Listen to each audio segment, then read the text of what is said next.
Las misericordias de Dios se renuevan cada mañana. Su voluntad es buena, agradable y perfecta. Bienvenidos a una nueva emisión de Vidas con Propósito, para volver a vivir. Si Jesús dijo, yo soy el camino, la verdad y la vida, no busque más alternativas, solo Cristo es suficiente. Hola, buenos días, bienvenidos a Vidas con Propósito, para volver a vivir. Les saluda Oscar Plata. Hoy continuamos con la serie titulada Las 5 solas y compartiremos la segunda parte de Solo Cristo.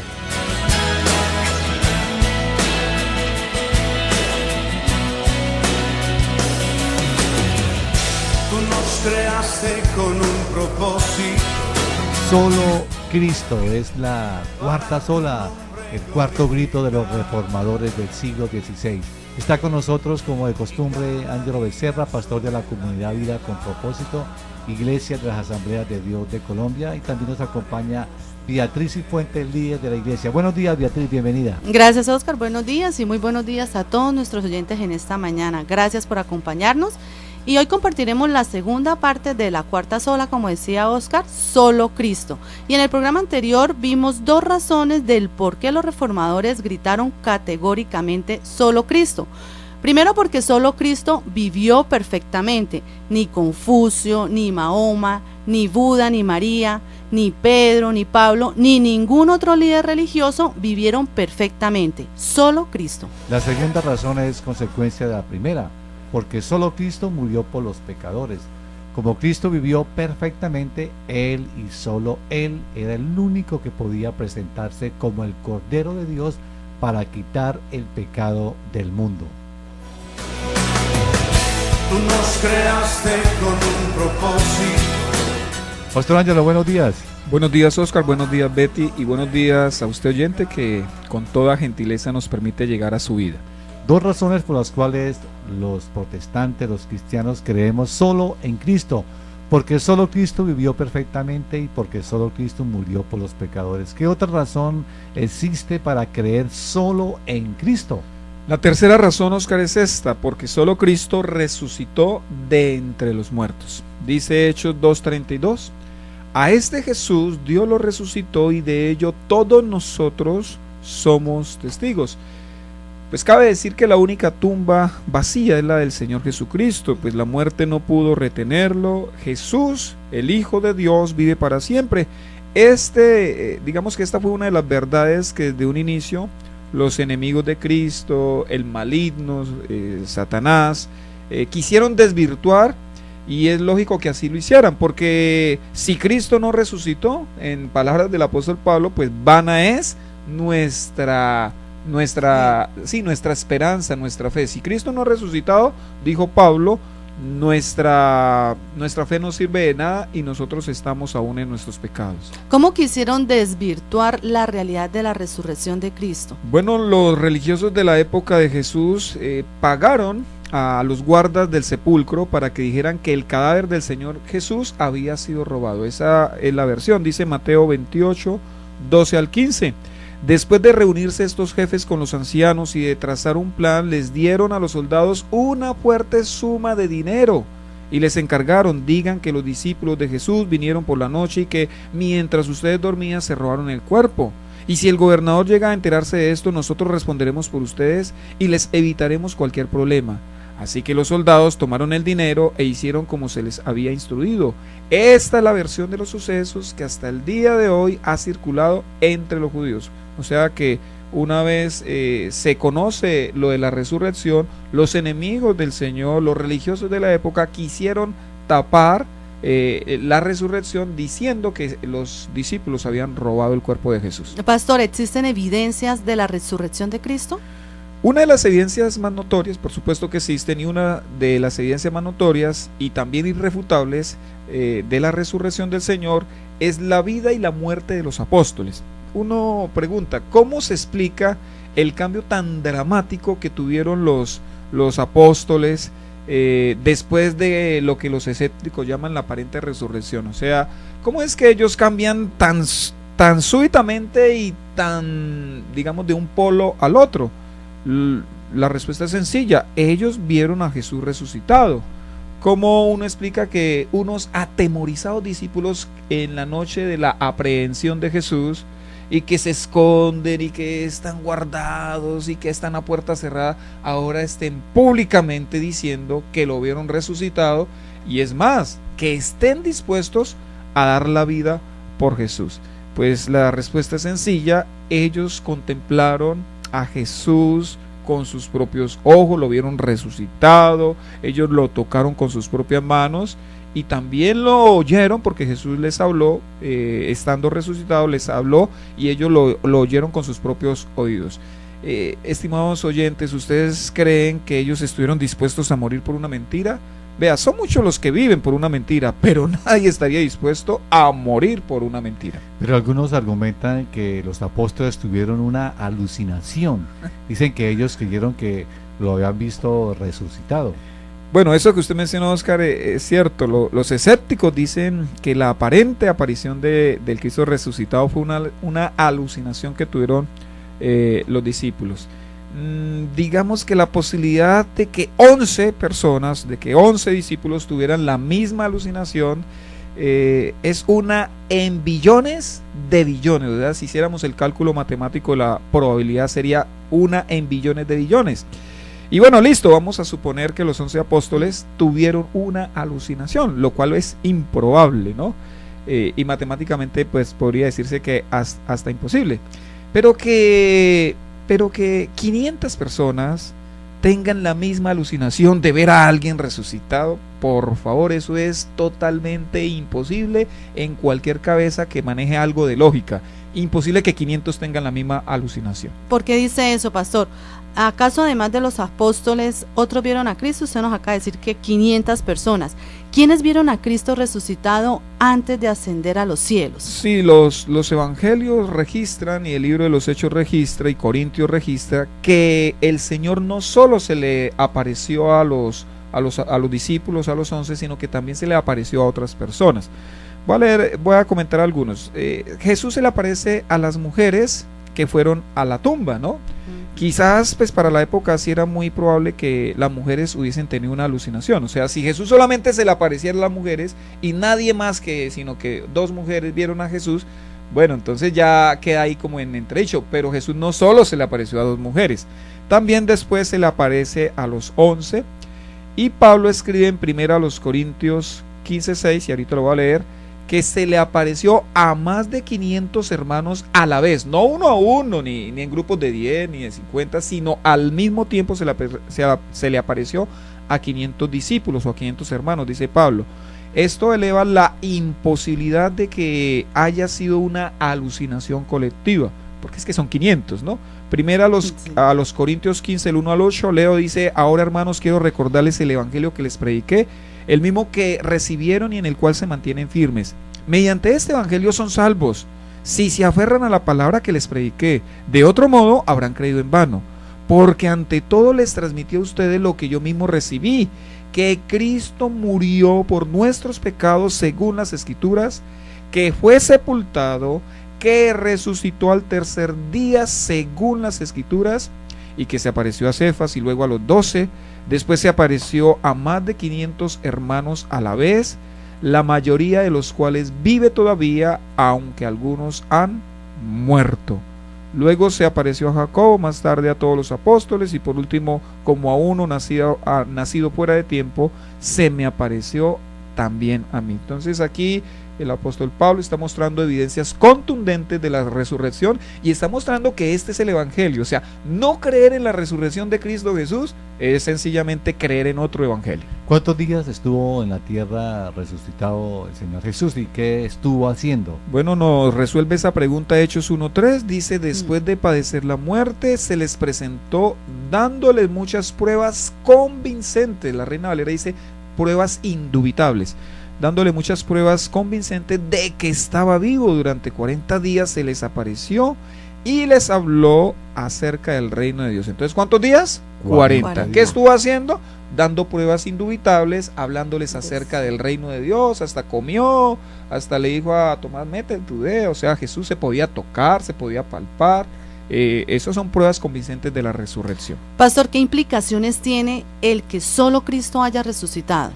Le voy a responder con la Biblia. Romanos 6:4 dice, por tanto, mediante el bautismo fuimos sepultados con él en su muerte, a fin de que así como Cristo resucitó por el poder del Padre, también nosotros llevemos una vida nueva.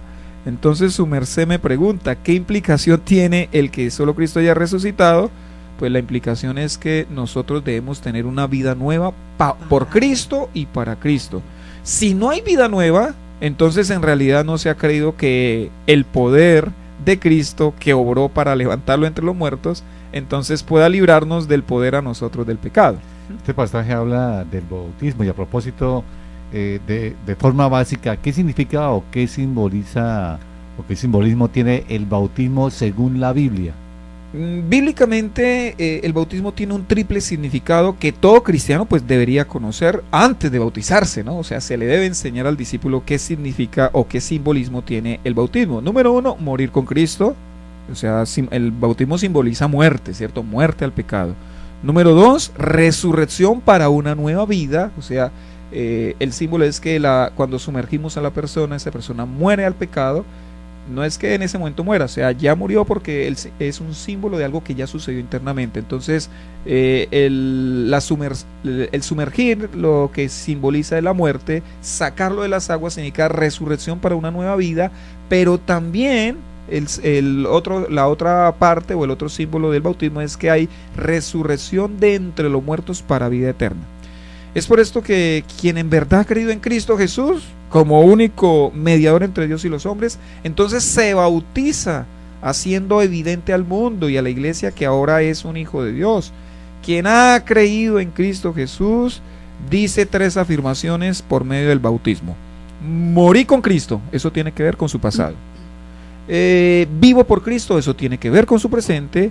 Y resucitaré en Cristo, eso tiene que ver con su futuro. Y cuenta la historia que hace muchos años en un pueblo, los cristianos que fallecían no podían ser enterrados en el cementerio central del pueblo, porque ese cementerio era solo para los católicos y de ninguna manera pues permitían que un cristiano evangélico fuera enterrado en ese lujoso cementerio. Enseguida de ese cementerio entonces tuvieron que hacer un espacio para enterrar a los evangélicos del pueblo. Era un lugar un tanto pues abandonado, con maleza, como con barzal. Pero a la entrada del cementerio tenía una placa que decía algo muy bonito. Decía la placa, los muertos en Cristo resucitarán primero. Y eso es una palabra, lo dice la Escritura, los muertos en Cristo, los que realmente murieron confiando en Cristo, resucitaremos primero. Estamos en Vidas con Propósito en el dial 1020 AM y por internet a través del Facebook de Radio Primavera. Allí nos puede ver y nos puede escuchar en vivo. Los protestantes creemos solo Cristo, ¿por qué? Porque solo Él vivió una vida perfecta. Solo Él murió por los pecadores y solo Él resucitó entre los muertos. ¿Qué otra razón, pastor? La cuarta razón es porque solo Cristo ascendió a los cielos. Solo Cristo, nadie más ha ascendido a los cielos, ¿no? Hechos 7:55 dice, pero Esteban, lleno del Espíritu Santo, fijó la mirada en el cielo y vio la gloria de Dios y a Jesús de pie a la derecha de Dios. Este solo versículo muestra claramente las 3 personas de la Trinidad. Fue por la llenura del Espíritu Santo, dice el texto, que Esteban vio a Jesús y lo vio a la diestra del Padre, o vio la gloria de Dios. ¿Dónde está Cristo? Pues está en los cielos, ¿cierto? Los apóstoles lo vieron partir en el monte de los olivos. ¿Y cómo ascendió a los cielos? En un cuerpo glorificado, así lo dice Lucas en Hechos 1:9. Habiendo dicho esto, mientras ellos lo miraban, o sea, se podía ver, no fue un espíritu el que ascendió, dice, mientras ellos lo miraban, fue llevado a las alturas hasta que una nube lo ocultó de su vista. Y se ha dicho de paso que María no ascendió a los cielos en cuerpo y alma como lo afirma la Iglesia Católica. Eso no lo muestra la Biblia. Ella fue salva por la obra redentora de Cristo Jesús en la cruz, no por haber sido la madre de Jesús. Nadie ha ascendido al cielo por su propio poder, Mérito. por su propia capacidad. El único que ha ascendido a los cielos es Cristo Jesús. La Asunción de María se declaró como doctrina de fe el 1 de noviembre del año 1950 por el Papa Pío XII, aunque ya era considerada o aceptada esta creencia desde el siglo VII dentro del catolicismo. Interesante, o sea, hace Pero como realmente- 67 años. Realmente es una doctrina, digamos, nueva dentro de la fe católica. Ujú. Bueno, pastor, ¿para qué Jesús ascendió a los cielos? Hay dos razones. Número uno, para interceder por nosotros, dice Romanos 8:34. ¿Quién condenará? Cristo Jesús es el que murió e incluso resucitó y está a la derecha de Dios e intercede por nosotros. Para eso Él ascendió. Y número dos, para reinar y doblegar a sus enemigos, que es el punto que vamos a desarrollar más adelante. Estás escuchando Vidas con propósito, para volver a vivir. Solo Cristo. ¿Por qué solo Cristo? Porque Él solo vivió perfectamente, solo Él murió por los pecadores, solo Él resucitó, porque solo Él ascendió a los cielos. ¿Por qué otra razón, pastor? Solo Cristo. La quinta razón, porque solo Cristo es el Rey de Reyes y Señor de Señores. Dice Apocalipsis 17:14. Le harán la guerra al Cordero, pero el Cordero los vencerá, porque es Señor de señores y Rey de reyes, y los que están con Él son sus llamados, sus escogidos y sus fieles. Quizás la mayoría de personas en todo el mundo estén familiarizadas con el Jesús, siervo sufriente, que dio su vida por los pecadores. Ellos quizás ven a un Salvador indefenso que no actuó en contra de quienes le hacían daño. Ellos contemplan a un Salvador que soporta escupitajos, latigazos, calumnias, injusticias.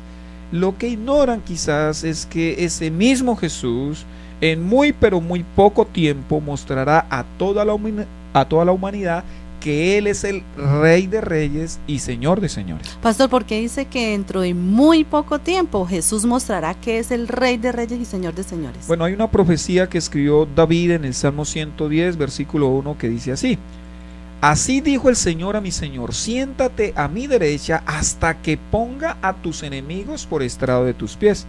Esta profecía tendrá pleno cumplimiento en el Señor Jesucristo. En el Nuevo Testamento esta profecía nuevamente aparece 5 veces haciendo alusión a Cristo Jesús.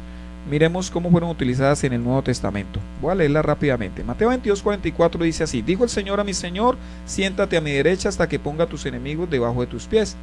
Aquí Jesús estaba hablando con los fariseos para mostrarles que el Mesías es mucho más que el hijo de David. Jesús les está hablando de su preexistencia. Le está diciendo: el hijo de David existía antes de David. En Marcos 12:36 dice: David mismo, hablando por el Espíritu Santo, declaró: Dijo el Señor a mi Señor, siéntate a mi derecha hasta que ponga a tus enemigos debajo de tus pies. Aquí entonces Jesús está enseñándole a la multitud en el templo y les cuestiona por qué David llama a su hijo Señor, que es el Mesías, ¿cierto? Mostrándoles así la grandeza y superioridad del Mesías por encima del mismísimo David. Lucas 20:42 al 43 dice: David mismo declara en el libro de los Salmos: Dijo el Señor a mi Señor, siéntate a mi derecha hasta que ponga a tus enemigos por estrado de tus pies.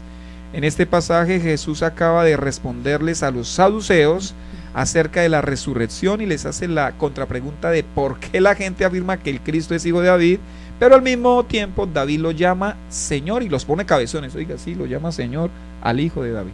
Y Hechos 2:34-35 dice así: David no subió al cielo y sin embargo declaró: El Señor dijo a mi Señor, siéntate a mi derecha hasta que ponga a tus enemigos por estrado de tus pies. Aquí entonces es Pedro que le está predicando a la multitud judía y les dice que la profecía de Salmos se cumplió en Jesús, a quien Dios lo ha hecho Señor y Mesías. Y la última cita es Hebreos 1:13, que dice: ¿A cuáles de los ángeles dijo Dios jamás, siéntate a mi derecha hasta que ponga a tus enemigos por estrado de tus pies? Aquí entonces lo que está haciendo el escritor a los hebreos es mostrando o haciendo una defensa sobre la superioridad del Hijo, a quien le llama Dios mismo. Por estas y por muchas otras referencias bíblicas vemos que el Nuevo Testamento está mostrando claramente que Cristo es el Rey de Reyes y Señor de Señores. todos tendrán que someterse ante Él. Sus enemigos tardíamente le confesarán como Señor para su propia destrucción, vergüenza y condenación. Esto quiere decir que cuando Jesús se manifieste como Rey de Reyes y Señor de Señores, no será como cuando vino por primera vez a la tierra. Exacto, Oscar, el gran Rey de Reyes y Señor de Señores, que vino por primera vez como un siervo sufriente, se va a vengar en su segunda venida de sus enemigos.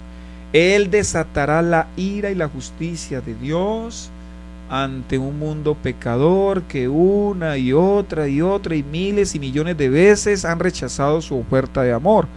Es entonces nuestro deber recordarle al mundo que Cristo no solo vino a anunciar el año agradable del Señor, sino también a anunciar el día de la venganza de nuestro Dios. Filipenses 2 del 5 al 11 dice: la actitud de ustedes debe ser como la de Cristo Jesús, quien siendo por naturaleza de Dios no consideró el ser igual a Dios como algo a que aferrarse. Por el contrario, se rebajó voluntariamente, tomando la naturaleza de siervo y haciéndose semejante a los seres humanos. Y al manifestarse como hombre, se humilló a sí mismo y se hizo obediente hasta la muerte y muerte de cruz. Por eso Dios lo exaltó hasta lo sumo y le otorgó el nombre que está sobre todo nombre, para que ante el nombre de Jesús se doble toda rodilla en el cielo y en la tierra y debajo de la tierra, y toda lengua confiese que Jesucristo es el Señor, para gloria de Dios Padre. Pues solo Cristo fue el que desató la gracia de Dios para que todos los pecadores recibieran su perdón, y solo Cristo también desatará la ira de Dios a quienes rehúsen recibir su oferta de amor. Nos dice Apocalipsis 5:9: y entonaban este nuevo cántico: digno eres de recibir el rollo escrito y de romper sus sellos, porque fuiste sacrificado y con tu sangre compraste para Dios gente de toda raza, lengua, pueblo y nación. Este fin de semana, en la comunidad Vida con Propósito de las Asambleas de Dios, el próximo domingo damos inicio a una nueva serie para el mes de noviembre, titulada Relacionándonos con Dios, con el primer tema: Conozca al Dios Triuno. Pastor, una breve introducción a este tema, por favor. Bueno, es importante que volvamos a refrescar y a recordar lo que enseña la doctrina cristiana. Y una de las doctrinas principales y pilares del cristianismo es la doctrina de la Trinidad o Triunidad. Si yo no comprendo, si yo al menos no me esfuerzo por entender al menos lo que la Biblia revela acerca de la Triunidad o de la Trinidad de Dios, entonces yo no voy a relacionarme con el Dios verdadero, porque el Dios verdadero se reveló en la Sagrada Escritura como Padre, Hijo y Espíritu Santo. Entonces es bien importante que volvamos para podernos relacionar adecuadamente con el Señor. Pues de oyentes, si usted desea comunicarse con nosotros, nos puede llamar al teléfono 310-212-4602, 310-212-4602. También nos puede escribir cualquier comentario al correo electrónico comunidadvidaconpropósito@gmail.com. Y el próximo lunes estaremos nuevamente acá. Recuerde que usted puede escuchar nuevamente los programas de Vidas con Propósito ingresando a nuestro canal en YouTube. Usted coloca en el buscador de esta página Comunidad Vida con Propósito. Allí puede escuchar nuevamente los programas y recomendarlos a otros. Así que nos vemos el próximo lunes y les deseamos que tengan un día muy feliz.